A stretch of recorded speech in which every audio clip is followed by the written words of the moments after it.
So never think that my decision today, no matter how small, is insignificant.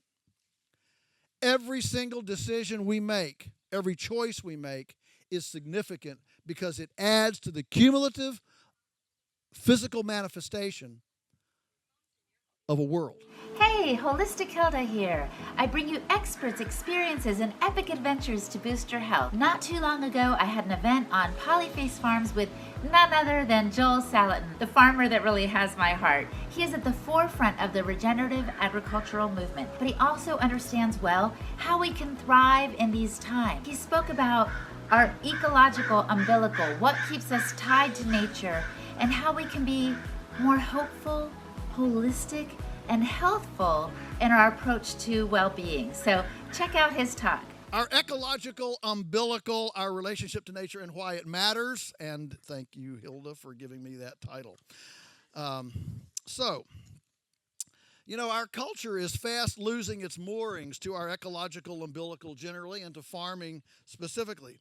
From fake meat to green space preservation policies and practices show an increasing disrespect for our dependence on and responsibility toward creation stewardship. As our techno-sophisticated culture moves away from soil, our civilization becomes more dysfunctional. This is not new. Most cultures have gone through what we're going through and destroyed themselves in the process. The Romans, Greeks, Israelites, Egyptians, literally all the great civilizations destroyed themselves as they destroyed their soil. It usually involves centralized power, marginalization of agriculture, increased taxes and bureaucracy, increased urbanization, wealth and entertainment, and a total misunderstanding of stewardship. What was the guy thinking when he cut the last tree on Easter Island? What was the Native American thinking when he poached beavers from another tribe's designated Hudson Bay Company set-aside area? A lot of people don't realize Hudson Bay Company came and had a whole a rotational beaver pelt harvesting thing where they designated territories and will harvest from here. Will not harvest from here for 2 years. They kind of had a once every 3 or 4 year harvesting thing, but it never got legs because neighboring tribes all knew where the places were, and some would they would poach on the ones that were supposed to be set aside, so it never worked. And then of course they depleted the beavers. What were the caretakers of the land we farm today here at Polyface thinking when gullies deepened in their fields and eroded topsoil, exposed rocks, all while they put money from this exploitation in the offering plate at church on Sunday morning? What were they thinking? Not just Americans, but all humanity needs a new understanding, a new relationship with our ecological umbilical if we're going to start the redemption process. Here are some paradigms and their counterparts that speak to this issue. So here we go. I've got 5 of these. They're all H's, so they're easy to remember. The first one, so essentially what I've got is the negative replaced by the positive. Okay? That's the way this goes. Just foreshadowing there. The first one is hubris replaced by humility.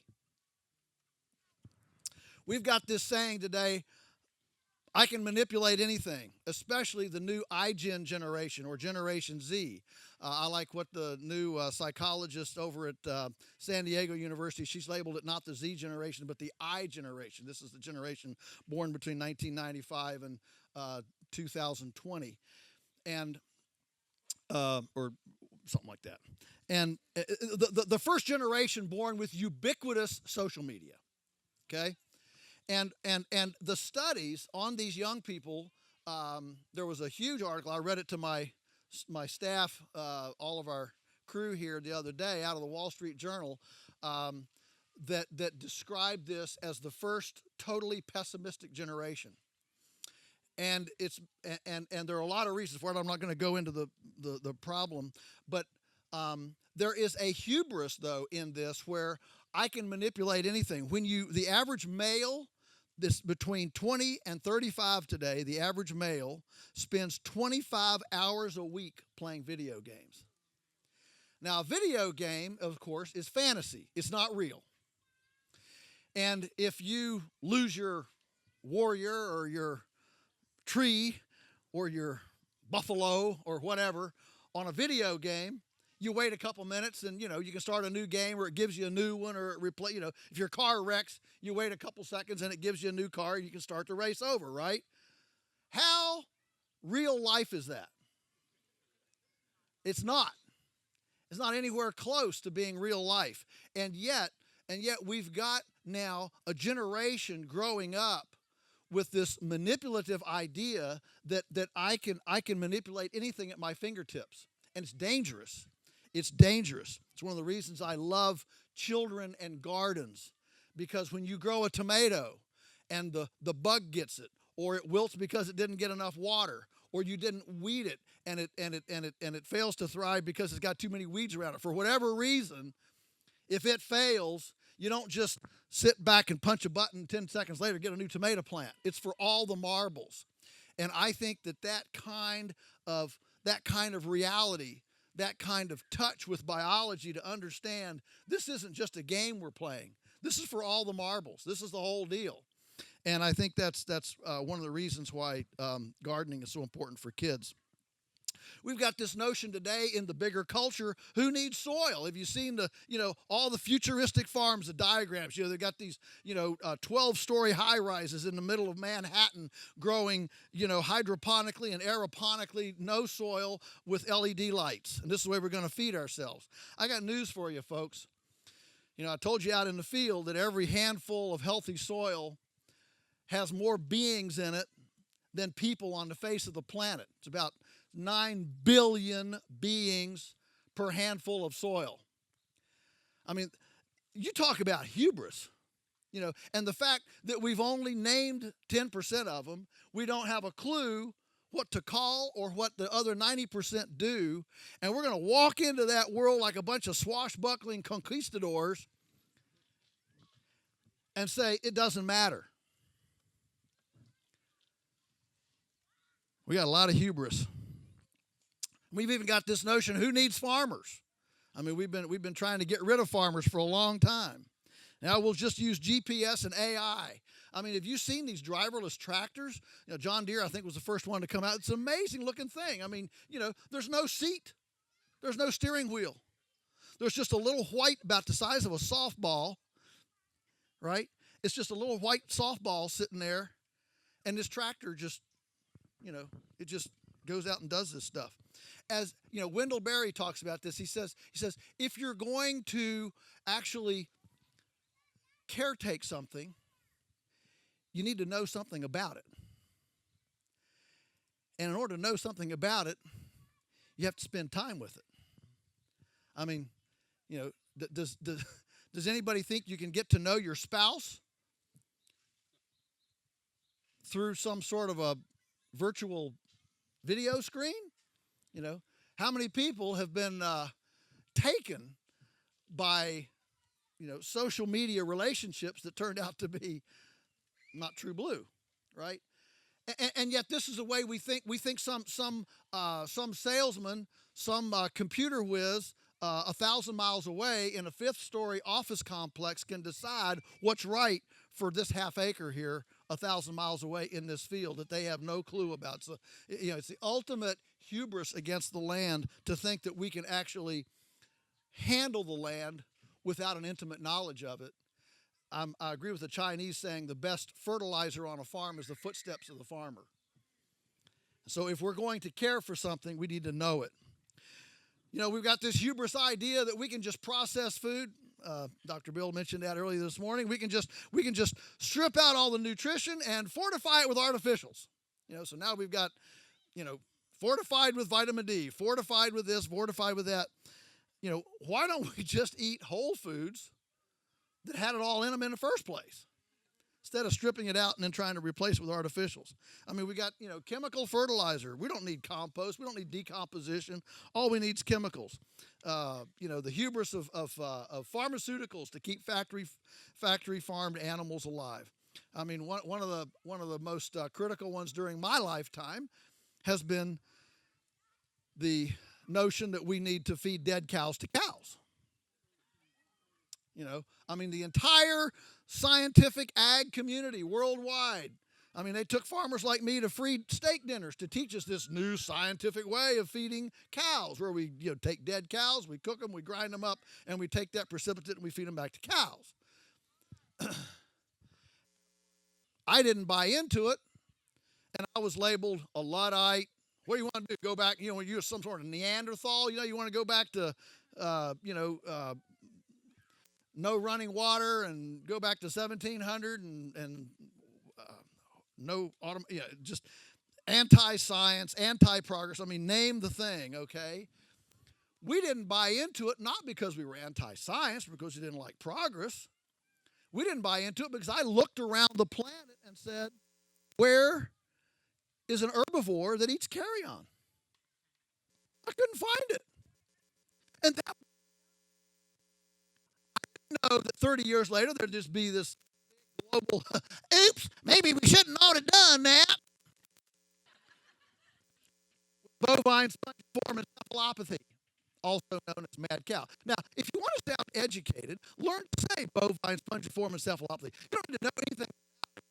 Just learn how to say it, and people will give you a lot of credibility. Kind of like the Old Testament names in the Bible. You have to say them right. Just say them fast, and everybody will be just fine. What are we doing? I'm cutting in and out. Am I?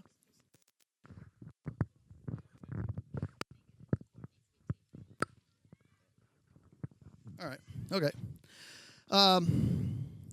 So here we go. Here we go with with mad cow, and the reason we didn't buy into it was ultimately because we had enough humility to appreciate patterns of nature and not question them at the outfit, and not assume, well, since I don't understand all the ramifications or why that's important, they don't really matter. We've got this. If I don't understand it, well, it doesn't matter. And I suggest it is the very things that we don't understand that probably matter more than anything. So it's time to look at nature's pattern as mentor, teacher, and partner. Here are the principles that have stood the test of time. Carbon doesn't move very far. Think about it. Leaves fall off a tree, but they don't go very far. Grass grows up, falls over, it doesn't go very far. A bison, a wildebeest, whatever, prunes the grass, but they carry that and excrete it not very far. I mean, it might be a couple miles, but it's not very far. So carbon doesn't move very far. It's pretty in situ. How about this one? Animals move.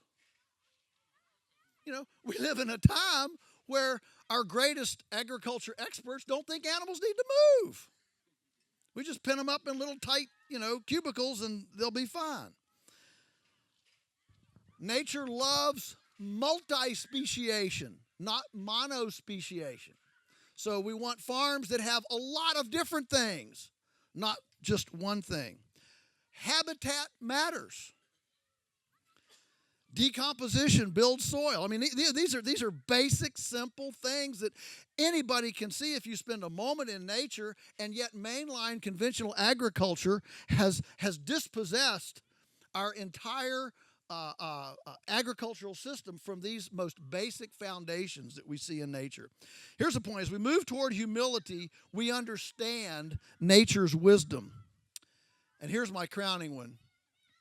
A clover seed, red clover, will stay viable but not germinate for up to 1,000 years.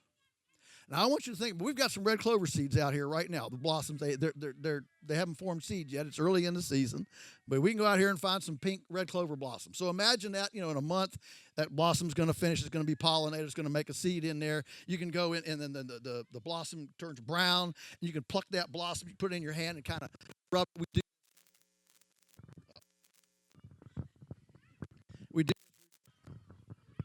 Is that working? Is that working? Yeah. We do this routinely, and it you can see how healthy the clover plant is by the number of seeds that were in the blossom. It's a way to determine fertility and virility and life force in that plant. So we'll have a bunch of seeds out here that develop, that fall on the ground in another month. Next spring, that seed's got to make a decision. Do I germinate or not? Well, it doesn't. It decides, I don't think things are right I don't need to germinate this year. Spring of 2023, a year later, I don't think so. 2024, no, don't worry, I'm not going to go 1,000 years here, but I'm trying to set a context, all right? So imagine 100 years. I don't think so. 200 years. Not right yet. 300 years. Maybe next year. 400, are you with me?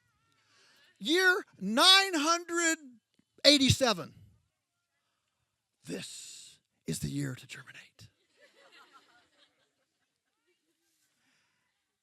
Now you tell me who's smarter. See, you tell me. That's wisdom. And we need to come to it respectfully, humbly, appreciatively, gratefully. That's more wisdom than we'll ever know. Number 2, hermiting replaced by holism. I did have to press some of these to make them all H's. But hermiting, it speaks to the individuality. You know, we have more and more silos of thought. You know, those of you who read this stuff, you know, we're in the silos. We know more and more about less and less. And so, you know, it's like the proverbial blind people on the elephant. You know, the guy that felt the tail, methinks it's like a broom. The guy that felt the ear, methinks it's like a fan. The guy that felt the leg, methinks it feels like this thing is a tree. And that's what we've got in our specialized, simplified, linear, reductionist, compartmentalized type of linear thinking today.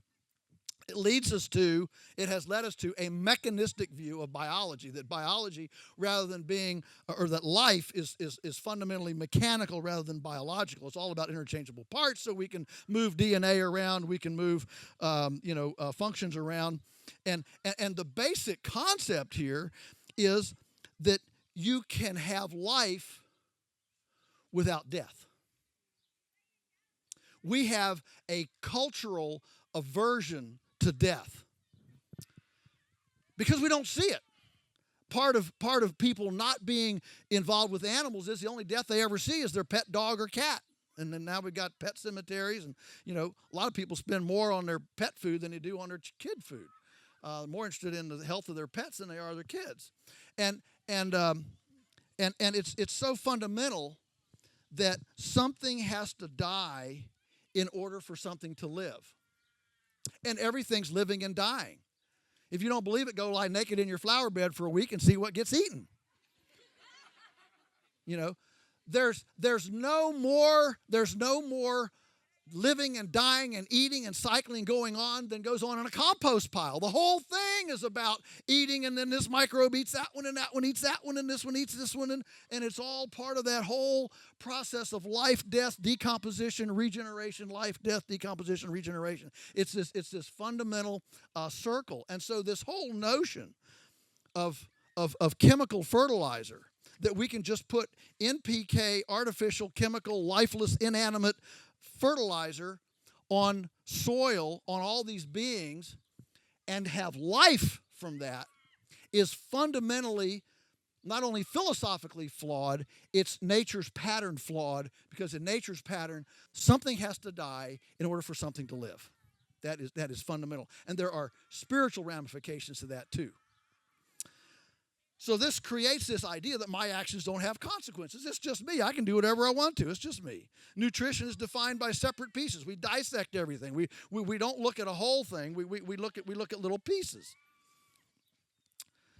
Sometimes we even do that in our tribe, in our health tribe. For example, we say, well, we're not going to use corn because high fructose corn syrup is bad. Well, then are we not going to eat corn on the cob? There's a very big difference between taking a high fructose corn syrup out of corn and eating corn on the cob. I'm going to continue to eat corn on the cob. Thank you very much. But it's different. We dissect these things. We assume that we can piece out all these things and try to put them back together. We've got segregated farming rather than integrated. You know, we have everything that's supposed to be close and proximate. You know, and we've got it segregated. You know, we've got the cows in a feedlot eating corn grown somewhere else that comes from a train car that's fed fertilizer that comes from a petroleum plant and is processed in a facility that takes it 1,000 miles to a Walmart near you. And nothing is proximate and nothing is integrated. It's a fundamentally segregated system.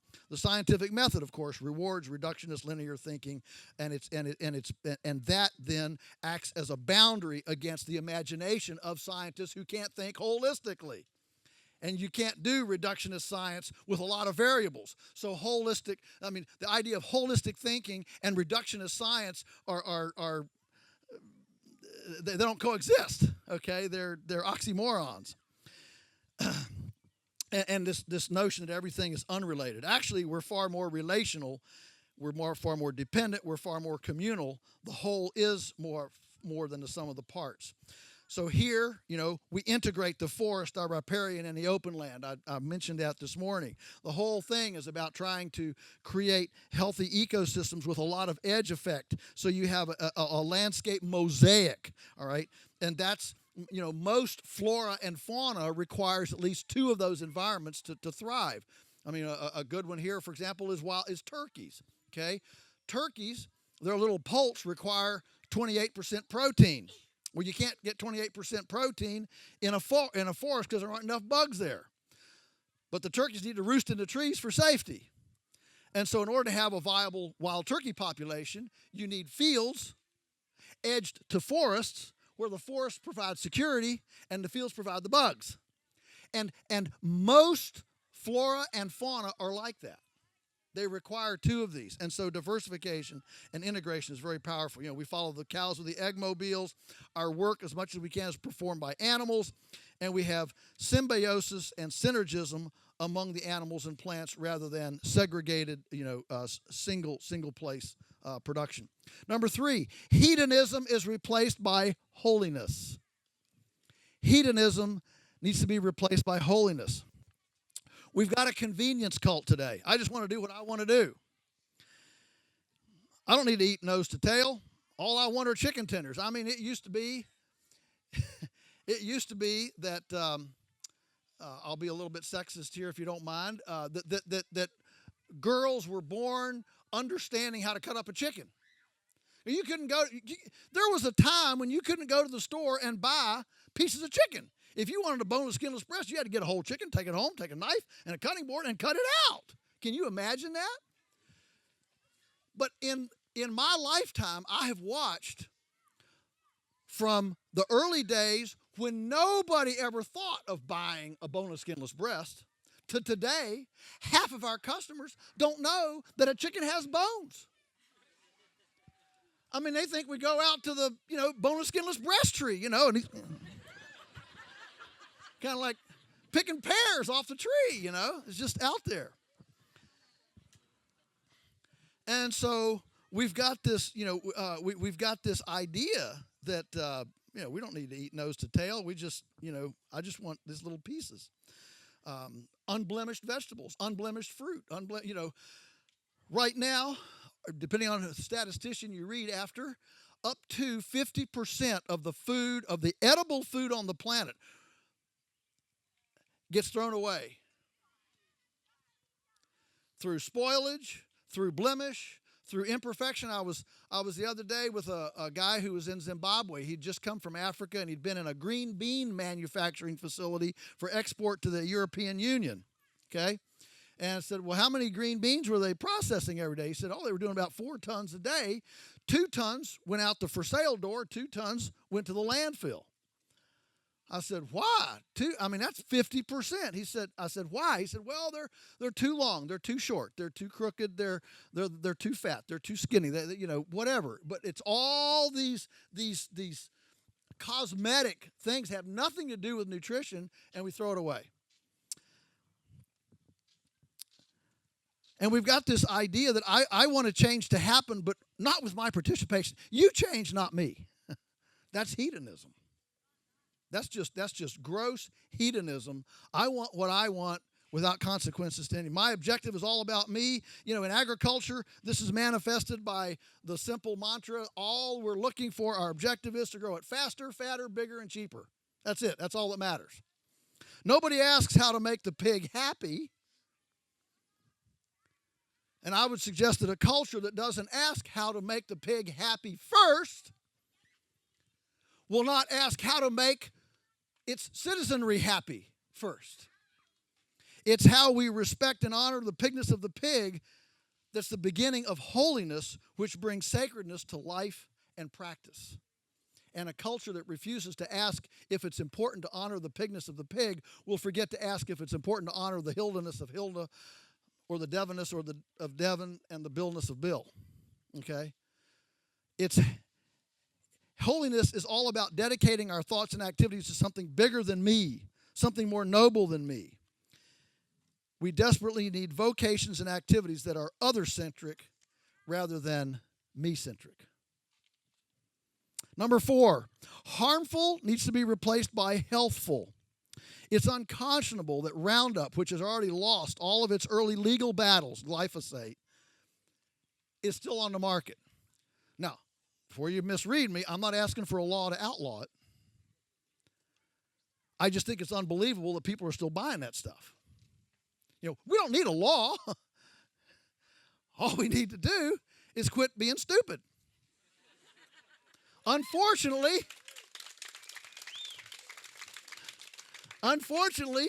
you can't legislate stupid. So imagine if we convene a committee to create a pathogen-friendly farm. Let's have as many diseases as we can on this farm, some sadistic committee. What would we do? Well, we'd raise only one thing, one animal, all the time. So it's always proximate to a host. We'd crowd these animals in a building. We'd deny them fresh air and sunshine. We'd make sure that they breathe in fecal particulate all the time to abrade their respiratory tract. We'd keep lights on so they could never sleep, so they're always eating and gaining weight faster. We'd feed additives to make them grow too fast. What have I just described? Modern American agriculture, the food system, all right? I mean, think about it. Most things applied to farmland end in CIDE, which is the suffix for death. They kill earthworms on contact.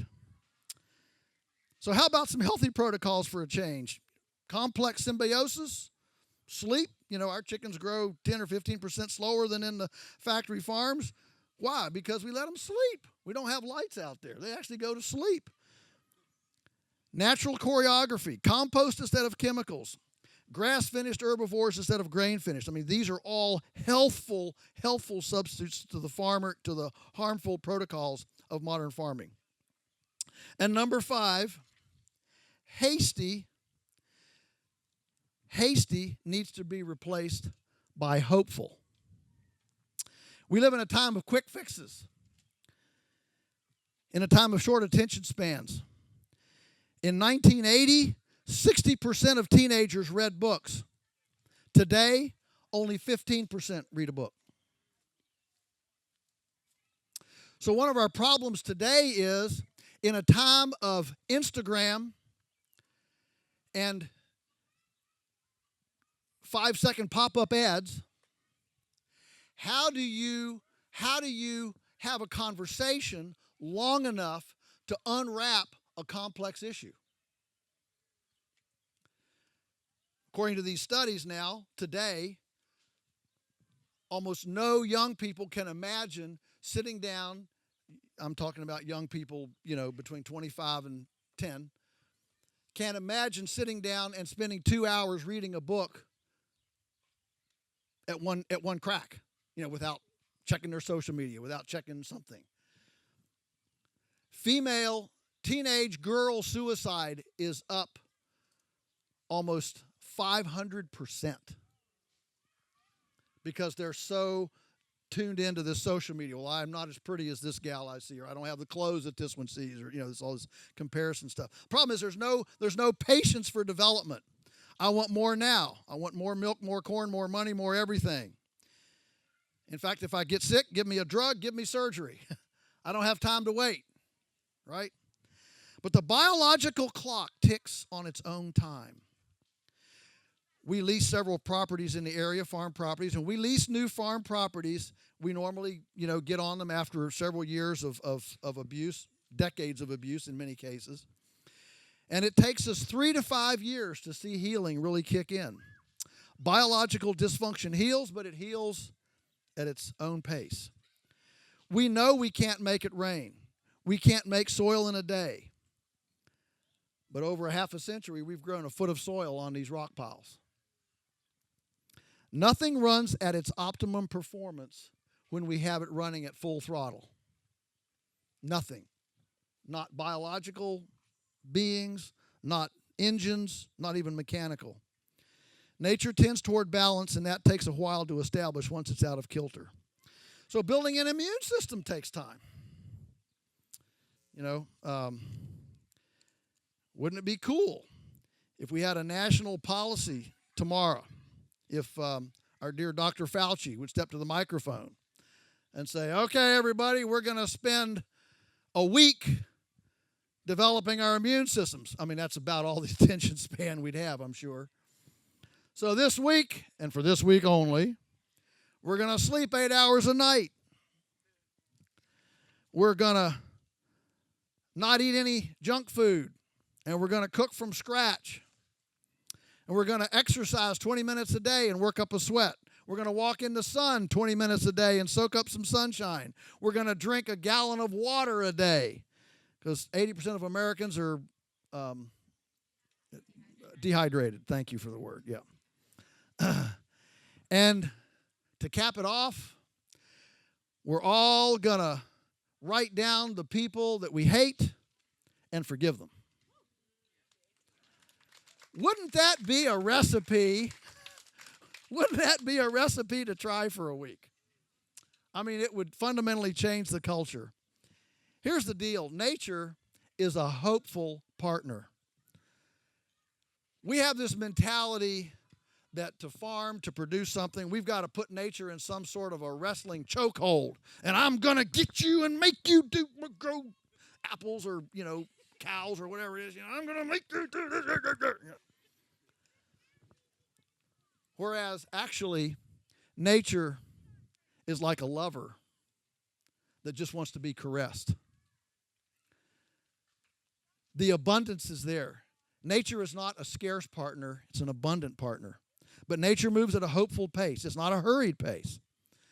So as we move forward in our healing, whatever our healing is, whether it's relationally, whether it's physically, whether it's emotionally, whether it's on the land, in our gardens, in our backyards, in acquiring our foods, acquiring culinary skills, whatever that is, don't worry about speed, just worry about trajectory. Because if you get bogged down in speed, then you get frustrated. Oh no, it's not coming as fast. I'm not learning as fast. I'm not doing as fast. No. Just enjoy incrementalism. Remember, the turtle won the race, not the rabbit. And so don't get bogged down in speed. Just worry about trajectory. Is it going the right direction? So what can you do? What can we do? People ask me this all the time. All right. I do a lot of podcasts, guest podcasts. What can I do? Number one, do something yourself. Engage in life's story and life's mystery. Maybe it's nothing more than an earthworm kit under your sink. Maybe it's nothing more than a pot garden on the front. Pots.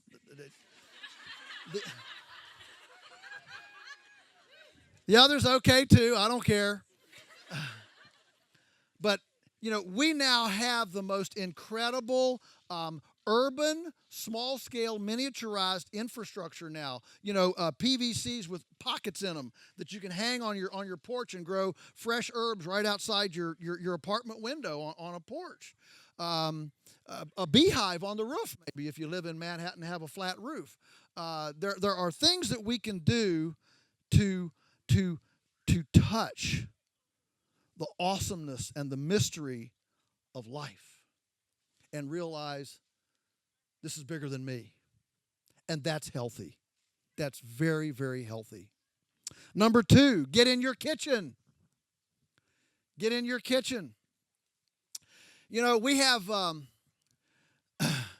this saying, you can't refuse to participate.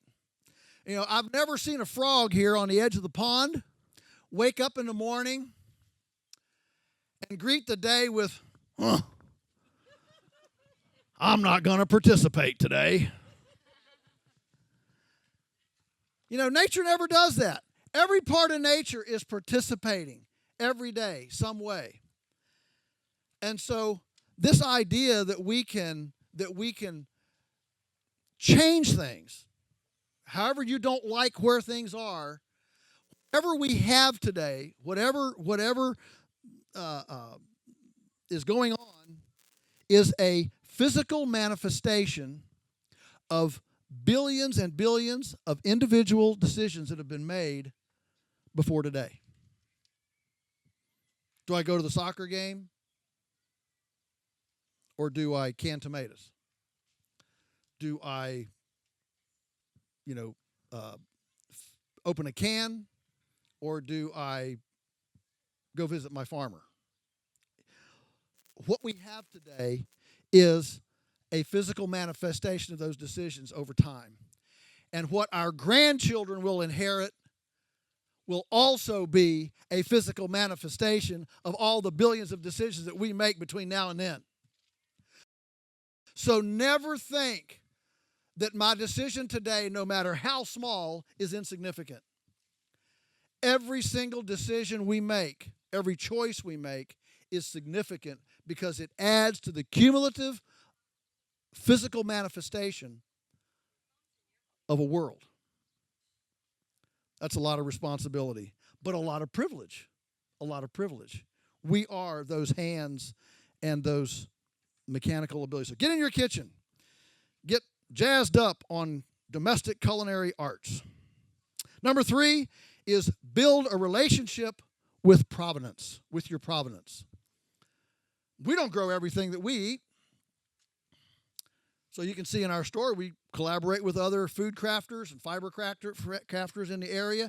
Every area has people like this. If there's not one in your area, find one that does, all right?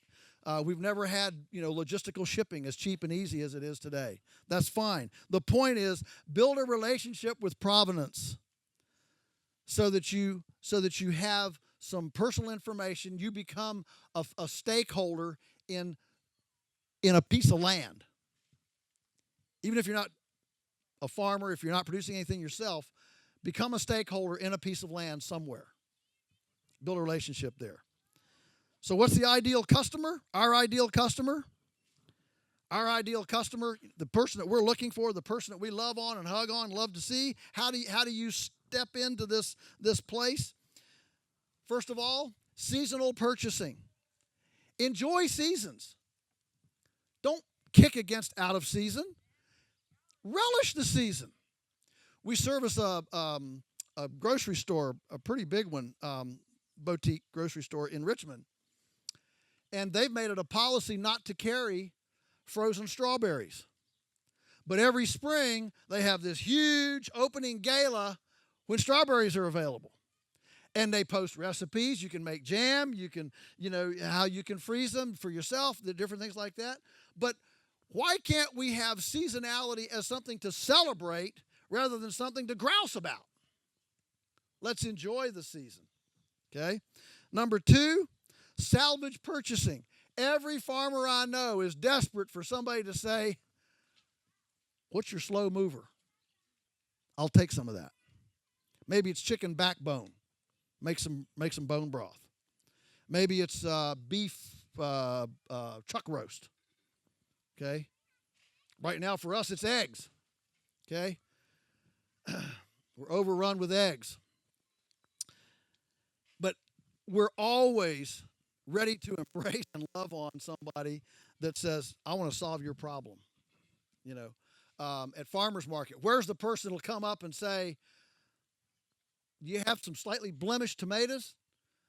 We're gonna get our food mill out and we want to make tomato juice. If you've got a bushel or two of blemished tomatoes, I'd be glad to take them.